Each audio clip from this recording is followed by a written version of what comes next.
Hey everyone, guess what technique I use to create my wood grain soaps with melt and pour soap?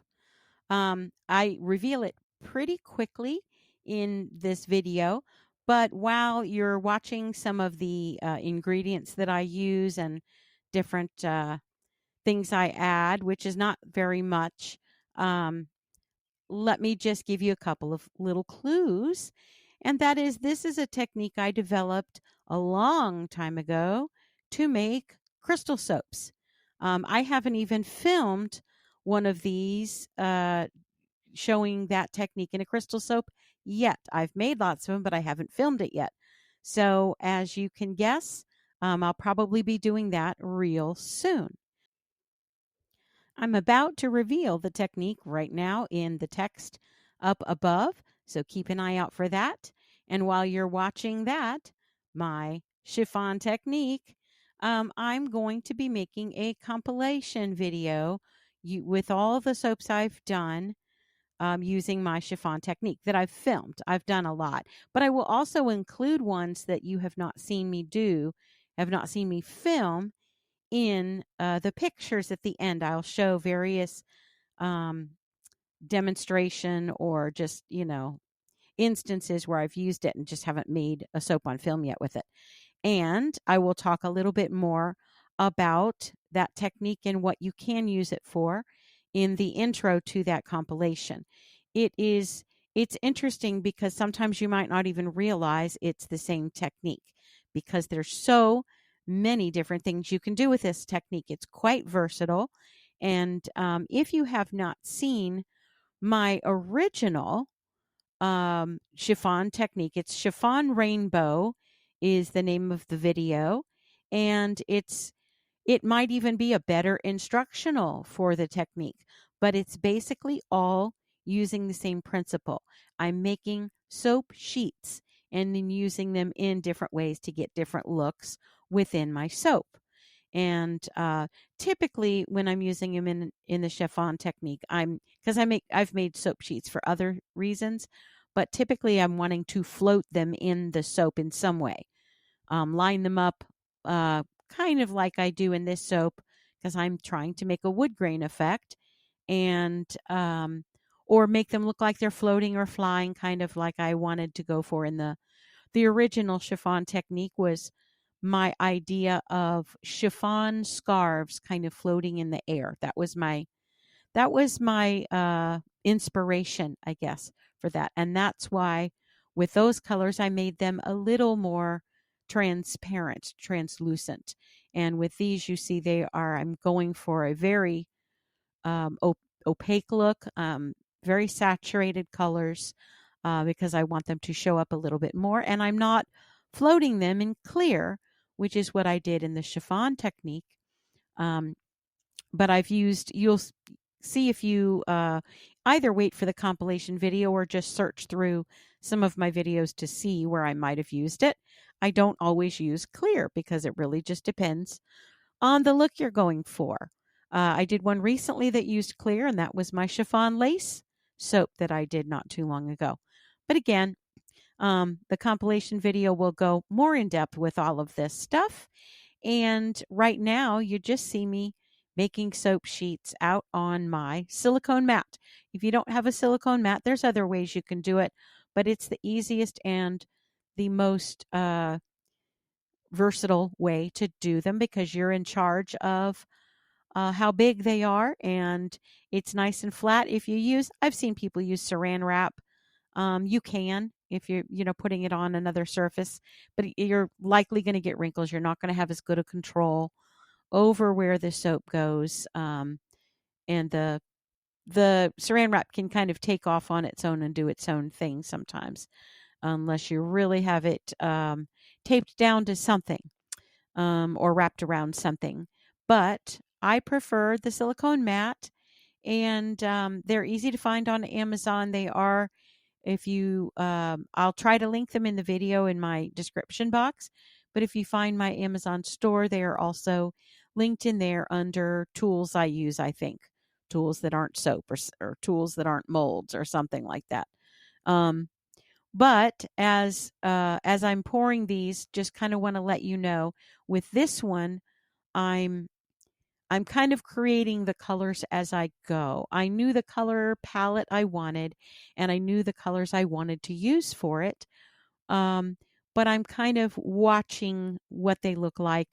With the chiffon rainbow, I wanted rainbow colors, so I had those little cups that you see me using, the silicone cups to the side. I had those each pre-set up with the mica colors I wanted to use. I had chosen them ahead of time, knowing they would work for, as a rainbow set of colors. And for this, I know for a fact when you do a kind of a dark pink like this beautiful angry rose and you add black to it, you're going to get a mahogany kind of color. So that's what I did, but I wasn't real cautious about measuring the amount. I just used my eyeballs, and sometimes that's the best way to go. I also sometimes in here a couple of times I add some pumpkinhead orange. Some of the pictures I looked through for this were for inspiration, basically, and to get a really good idea of the different looks you can get when you're looking at mahogany wood, um, antique wood. I really was going for mahogany with a look, but the fragrance oil is called mahogany teak wood, and I want to note. Somewhere in here I said it. I don't know if I already put the text up for that or not, but I do use it at a very small percentage in this. So I was focusing on the mahogany for the look and the mahogany teakwood for the fragrance. But if you happened to notice the text, I am using a shave base because I intended this to be a shave soap for Father's Day. And you really don't want a super strong fragrance oil in your shave base up by your face. Some people might, but I'd rather go with something that most people can use without any kind of harm to their skin or even just irritation from having that much fragrance in your face while you're shaving. I don't shave my face, but I'm imagining a lot of the dads out there do. And since this was kind of a Father's Day tribute soap, I I went for really light on the fragrance. And by really light, I mean less than 0.5% with this. Mahogany teakwood is kind of a medium strength. It's definitely got some body to it. It's you don't have to use a lot to get a pretty decent fragrance, but it's not typically an overpowering fragrance either. So I just went for pretty darn light. And I like the way it came out. You can smell it. It's just not, too much in your face, literally in your face. Um, but let me talk while I'm all I'm doing on these is pouring more soap out on the uh, silicone mat and making soap sheets, spreading it with a little palette thing. You can use a palette knife. You can use a little scraper like I'm using. You can use a pastry cutter. I like the plastic scrapers for this because I'm not trying to scrape. I'm not trying to make super thin sheets. They're thin sheets, and I want them kind of sort of evenish. You may notice in here that I have little globs here and there, and I don't care. You might notice in the chiffon soap I had a little lump, and I quickly grabbed it out because I didn't want that in there. With this, it doesn't matter. I know I'm totally interrupting myself, but um, I just wanted you to see those little kind of blobs that get in there because I could have melted them out, could have popped it back in the microwave again and melted those down, but it gives it a little character. You're talking about a wood grain soap. So wood grain is not perfect. And shouldn't look too perfect. It would look funny to me anyway. So back to what I was talking about with the soap. I wanted to talk about the soap base I'm using a little bit. I am not sponsored by Wholesale Supplies Plus. Not that I wish I weren't, but I'm not in any way sponsored by them. And but I love their stuff, and you will hear me talk about their stuff a lot if you get to know my channel, if you don't already. They make my favorite soap bases, and this is one of them. My go-to soap is their crystal clear, premium clear, crystal clear, because I like art soaps. Well, this is one of the fun designs that shows you can make art soaps without a crystal clear look. It is my favorite to have something in clear soap. That's what led me to melt and pour. I like transparent things. I like art glass, um, glass art, whatever way you want to put it. I like the look of things that are transparent with a little bit of color or without color or whatever. That's a thing for me. So this is not. Now, if you buy this shave base, shave and shampoo is what it's called, and from Wholesale Supplies, plus it's Crafter's Choice, it is a little bit transparent. So it does take color extremely well. If you were to use let's say a goat milk soap or something that's very opaque, it's not going to take this color this dark and deep as easily because it's white. And when you mix colors with white, even dark colors, you're going to get a pastel. Um, it's very difficult to get something this intense and dark and deep in color with a soap that isn't at least semi-transparent or translucent. And the shaving soap it's not something you want to embed a bunch of beautiful embeds you've made and you want to see all the way through to the bottom of them. It's just not going to work for that, but it is translucent. So as you can see here, you're going to get a really colorful design from this. And again, I'm using colors that to me kind of represent mahogany. So when I added the orange to that last sheet, it made it kind of a copper, and that's what I was going for with that look there. So I go from kind of mahoganies and coppers, and I put a flash of orange in because, as I was telling you earlier, and yet again interrupted myself, it's just what I do. I was looking for inspiration at different pictures of mahogany.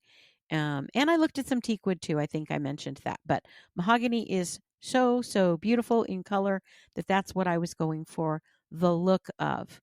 And you see a huge variety in there, everywhere from really deep reds. And I did see some that had beautiful flashes of orange, not just copper, but orange. So I wanted to add that and see how it went. I was pleased that I added it in there. I had hoped it would swirl in a little bit more than it does. But spoiler alert, helps if you can talk when you're making a YouTube channel. But you're stuck with me. So it does swirl in a little, and but it does come out quite nice. I love the way it came out. If I were to change something, I'll talk about that at the end. There's one little thing, and you know me, I get picky. Why? Because if I go to do it again, I might want to change it. I might want to make it a little bit better. And I'm not cutting down this soap again. I love the way this soap came out. It came out quite beautiful. It is difficult to see in the end video. I hold them up close to the camera, and I'll tell you a little bit more about that when we get down to it. But I do add some sort of light box pictures that we did because we were able to capture the look of it a little bit better. It was quite hard to see because they're very dark. They're just dark, and our lighting is just kind of off right now. And it's kind of hard to think about changing it because we're going to be changing some other things that might affect it. So it will just be kind of changing one thing at a time with the lighting anyway. So let me talk a little bit about what I'm doing down here with that weird stick and the knife. That little stick is one that I was using to stir with. You probably noticed me using it earlier with the charcoal soap. And all I did was to turn it into a very quick little measuring stick, sort of, is just mark how high my mold comes up. I was basically estimating, but that's what I used to kind of gauge how wide to make my sheets. Now, right now, you're seeing me roll up a wood knot, and that's what I'm doing here. This is how I create the wood knots in my wood soap. I only included one in this soap. I have done two before. You could probably do three. Depends on what you can fit in and what you want to do with it. But Yeah, you just roll up a soap sheet, and then I kind of create. I'm hoping you'll be able to tell when I hold this up to the camera, but kind of a V around it because it is going to be facing toward the bottom, I believe. So it just looks like it's been cut off, but it's kind of like that pinched oval look you see. I don't know if there's probably a better word for that, but the wood grain makes its way around the wood knot and it gives kind of this ovally or elongated oval look to it. And so that's what I was doing with that other one. I end up using two of those. They kind of get displaced because of the way I put them in. This is one of those soaps that once you get going, when you're doing the pour, you have to hurry. You have to go like crazy. And it's the same for the chiffon, any of the chiffon soaps. You really have to kind of put them in all at once because your soap's going to start setting up quite fast once you put in a bunch of embeds.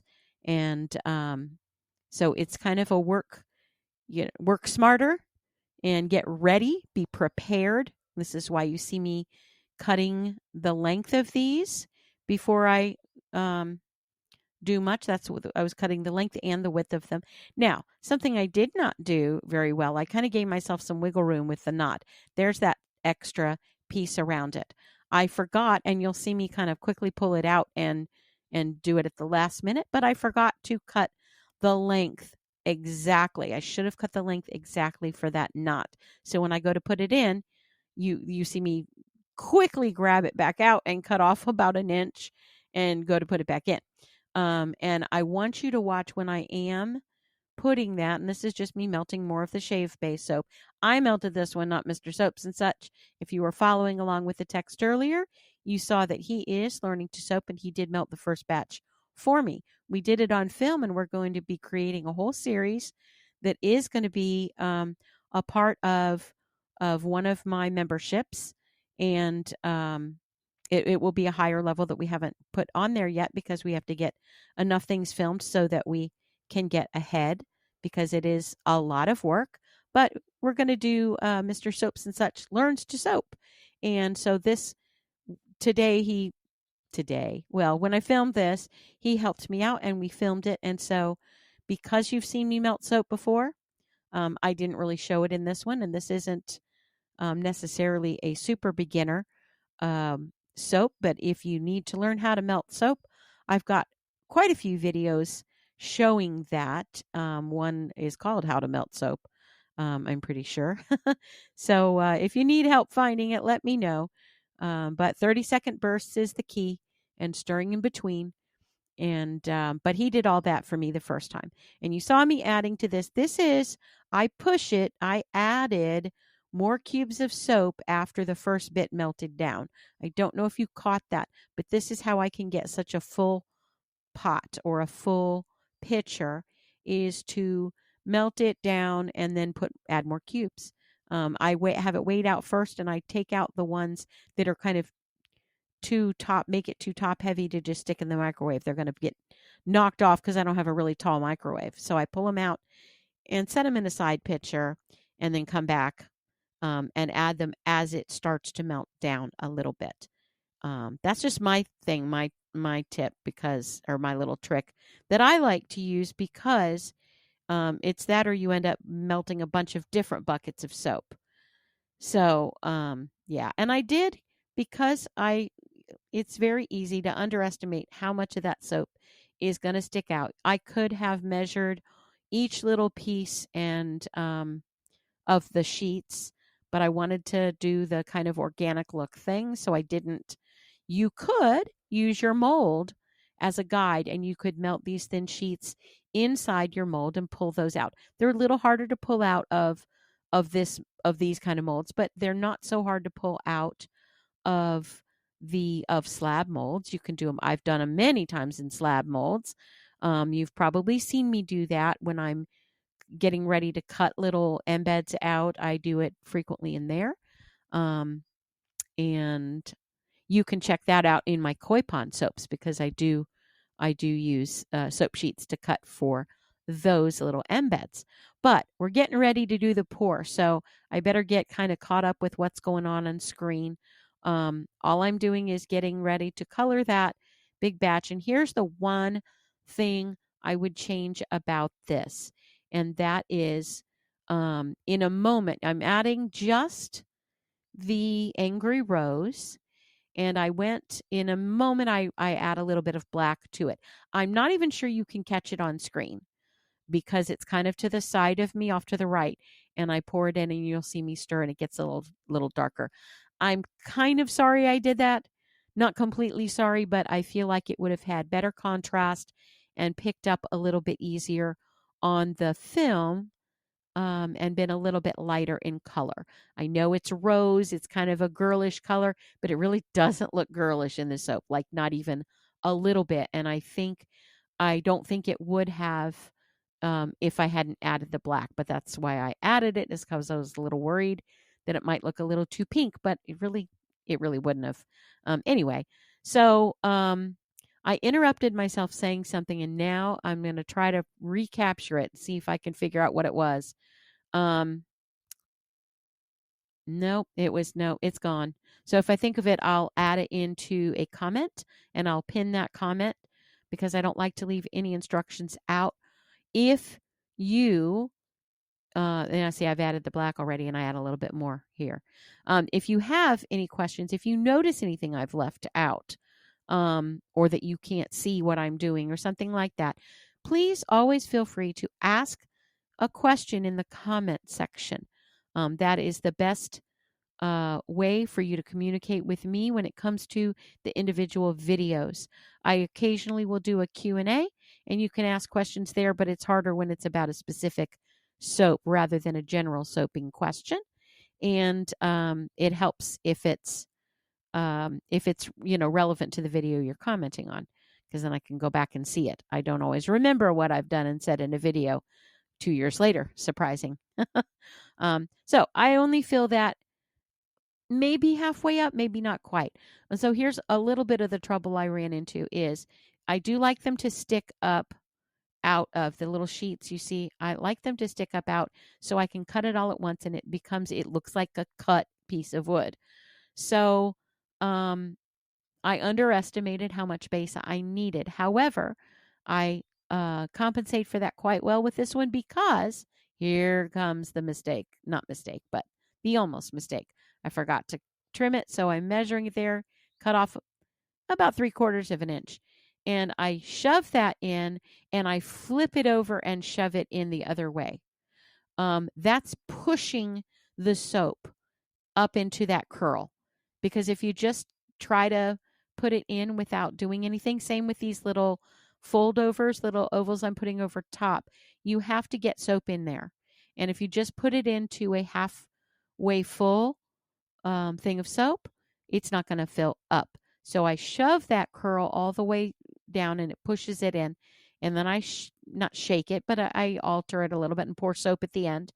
And then I pick up, you might notice, I pick up the little kind of cave I made for that little, the little ovals or tent, it looks like.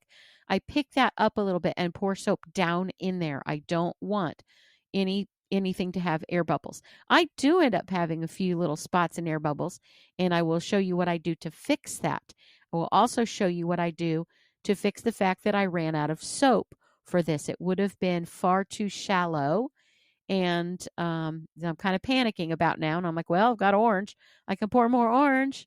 So I do that, but I've got extra pieces that I didn't really have room for in the inside, and so I melted those. I didn't show you me. I didn't stop.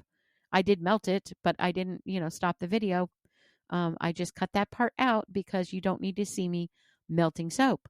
I melted it very short, little 10-second bursts, maybe one for 15 at the first, and then come back in. I pour it pretty hot. It's not going to melt that much here. It's a very small amount of soap. And you will see after I cut off the top, I do go back and you'll see, hopefully you will see why. Here comes the cut. This is one of my favorite parts. I call it giving it a haircut. And I don't do it with every one of my chiffon style soaps because sometimes I want that look. Obviously, for this, I did not want that look. It would have looked kind of weird and wacky. Well, it might have looked more like driftwood or something, where the bottom was more of an intentional cut and the top was not. But either way, I did cut it off. And then when I cut it off, I saw there were some cracks and crevices that weren't all the way filled, which meant the soap would have fallen apart. No matter how well I set it up or how hot I poured, it would have fallen apart. So I melted all of those. Um, and the colors are going to come together to be a brown or a dark mahogany or whatever they're going to go. They're going to go with the color palette, so it does not matter. I'm coming back in and pouring in the cracks, spraying it so it moves. Alcohol will move your soap, so if you spritz it, it's going to help it move down into the crack. I poured it quite hot. I think about 140 for this because you do want it to melt a little bit. You want it to melt those bits together because it was fairly set up. Wasn't completely set up. I wouldn't have removed it from the mold quite yet. It would have been still too liquid for that. So that did help me. I caught it. But you notice I'm tapping it down. There were some bubbles that came up. I spritzed those. I poured more. I poured as much as I could possibly get it to hold before I do this and pour out one last sheet. And guess what? That sheet's just going to be for another soap. I use soap sheets a lot. And maybe even I will come back and use that one to show you how I use them in my crystal soaps. But I have, well, maybe not. I guess it depends on the fragrance. You do have to watch when you're using leftovers like this that the fragrances will match at least. They don't have to match perfectly, but they do have to go together. So one pretty kind of a mahogany color piece, and I just roll it up and put it out of the way and let it set up the rest of the way and cleaned up the outside edge a little bit. I do all of that off camera because you don't want to see me cleaning up. That's very boring. So as I'm pushing this out here, the first little bit you're going to see is obviously you're going to see the bottom, which is kind of hard to see. It does look cool, but it's harder to see the grain. It does show up a little bit in there. And I do give myself a little bit of a thumbs down. And that's really only because I don't like the way the side looks. And I hadn't cut it yet. So, forgive me for thumbs downing my soap. I was like, oh, that orange looks terrible. But it worked out really well in the end once I cut the pieces. So I'm not upset that I put the orange in. I could have dulled it down a little or swirled it in a little bit more than I did, and but I still like it. So it really did kind of remind me of the picture I saw where a part of that had this bright orange glow to it. Yeah, see there. The side just kind of looked weird, but once you cut it, it really doesn't matter. Nobody's looking at the side for the most part. I mean, if they do, I guess that's on them because the side isn't the part that matters. I will say as I'm cutting it here, this is where it's difficult to see the actual wood grain. But at the end, you will see pictures that show it off a little bit better. Again, we had issues with our lighting, and when it comes to us holding them up close, and usually Mr. Soaps and such is just adjusting the camera so we can get down closer. I can bring them up closer without it getting blurry, that kind of thing. But in this video, when you see me bringing them up, poor Mr. Soaps and such is basically almost standing on his head trying to get the lighting adjusted. He picks up one of our lights and is shining it right at it so he can catch it. It was so hard to catch in the light. But I do believe we get a fairly decent image for you to show you, and definitely by the end. That for some reason the phone camera that and I still don't have. I have my phone and it is still working, but I'm not using it for pictures yet because it's not my new phone. I'm waiting. My phone smashed. If you all didn't see my last video that showed that, it's still smashed, but with a cover over it. I don't have to have it in a baggie anymore. Has a cover on it so I don't slice my fingers open. And I probably could use the camera. It's just kind of hard to see what I'm doing through the cracked front. So I just figured I'll wait and let Mr. Soaps and Such take pictures for me, which he did for this, and I was extremely grateful. If you have not met my soap guillotine yet, that is Uncle Andy's soap guillotine. We just call it a guillotine. It's not. It's Uncle Andy's soap cutter. You can find him on um, you can find him on Facebook is how I actually found him, but he has an Etsy shop, I believe, as well. And it's well worth it if you do melt and pour. It's the best soap cutter I have found for melt and pour if you want real even slices. See this, you can kind of see it here. He's, holding a light like right at it to get it to show up. But you'll see it better. You'll see the knot a lot better in the pictures. I do include in this at the end of this the pictures. I'm including some of the last batch I did. I didn't make a video of it, but I did take pictures for my website, and I include those on here so you can see how different the looks come out. I did not add the orange to the last one. I did have a little bit of silver, however, and part of that goes with just the fact that I already had some scraps set up, and I had some soap sheets that I'd made, and I pulled those. I didn't really make enough of the brown and black ones that I had intended for the wood grain soap. So I had the silver ones sitting there and made a last minute decision to shove them into the soap and make it have enough of a wood grain to it. And it did, and it worked really cool. So you can use different colors. Gold would look very cool, I think, in some of these. You don't want a huge contrast, but you do want more contrast than what's showing up here. And so you can go a little bit lighter. You could have used copper. I was very tempted to use not Interstellar, but the copper space one that Mad Micah's does, and that's oh gosh, solar. No, not. I can't think of it, but you probably know, and I'll probably put it here somewhere at the end.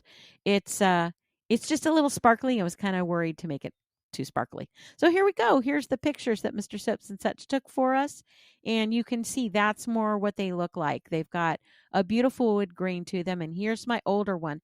And as you're taking a peek at these, I just want to thank you for stopping by. Thank you for taking a look at my wood grain soaps and for hanging out with me. I'm hoping to do a lot more with my Chiffon Technique, and I hope to see you there soon. Thanks. Bye.